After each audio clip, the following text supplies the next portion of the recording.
आज का संदेश इस बारे में है कि कैसे हमारी जिंदगी रेगिस्तान में भी फल ला सकती है। धर्मी लोग खजूर के पेड़ की तरह फूले फलेगा, वह लबानोन के देवदार के समान बढ़ेगा। भजन संहिता 92:12। हम अक्सर सबसे आसान रास्ता चुनना पसंद करते हैं, जो सबसे आरामदायक, सबसे तेज और हमारे स्वभाव के अनुकूल लगता है। लेकिन सच्चाई यह है कि हम प्रोसेस को नहीं टाल सकते। यही वह जगह है जहां जड़ें गहरी होती है। यही अदृश्य में परमेश्वर हम में गहराई से कार्य करता है। भजन संहिता 92 में बाइबल कहती है कि धर्मी खजूर की तरह फले फूलेंगे और लबानोन के देवदार की तरह बढ़ेंगे। और यह मुझे क्या सिखाता है कि परमेश्वर ने उनके लिए अद्भुत योजनाएं बनाई है, जो उसके सिद्धांतों के अनुसार जीवन जीने का निर्णय लेते हैं, भले ही आसपास की परिस्थितियां कुछ और ही क्यों न कहें। खजूर के पेड़ को देखो, वह रेगिस्तान में फल देता है। ऐसे वातावरण में जहां सब कुछ विपरीत लगता है, वह फिर भी फल लाता है। यह हमें छूता है, क्योंकि हम भी अक्सर खुद को जीवन के किसी रेगिस्तानी दौर में पाते हैं। सूखा, कठिन समय, जहां कुछ भी विकसित होता नहीं दिखता। लेकिन वहीं इन कठिनाइयों के बीच परमेश्वर हमें फल देने के लिए बुलाता है। इसका मतलब है कि तुम्हारी परिस्थितियां यह तय नहीं करती कि तुम कौन हो, तुम्हारी पहचान तुम्हारी जड़ों में है। और ये जड़ें गहरी होनी चाहिए।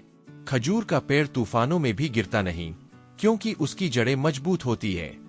वैसे ही जब हम परमेश्वर के साथ अपने रिश्ते को गहरा करते हैं, तो हम जीवन की आंधियों के सामने भी अडिग रहते हैं। समस्या यह है कि बहुत से लोग सिर्फ आरामदायक जगहों पर ही जड़ें जमाना चाहते हैं। वे फल देना चाहते हैं, लेकिन बिना प्रक्रिया से गुजरे। वे ताकत चाहते हैं, लेकिन अपनी इच्छाओं को छोड़ना नहीं चाहते। लेकिन असली विकास गहराई मांगता है, समर्पण मांगता है। लबानोन का देवदार भी एक अद्भुत सिखावन देता है। वह जमीन के ऊपर धीरे धीरे बढ़ता है, लेकिन उसकी ताकत वहां से शुरू होती है जहां कोई देख नहीं सकता। जमीन के नीचे उसकी जड़ें फैलती है, मजबूत होती है, और फिर एक दिन वह दुनिया के सबसे भव्य पेड़ों में से एक बन जाता है। हमारी जिंदगी भी ऐसी ही है। कुछ चरणों में ऐसा लगता है कि कुछ भी नहीं हो रहा, लेकिन परमेश्वर अदृश्य में कार्य कर रहा होता है, नींव को मजबूत कर रहा होता है।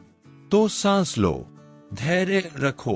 प्रक्रिया का समय व्यर्थ नहीं होता, वह असाधारण के लिए तैयारी है।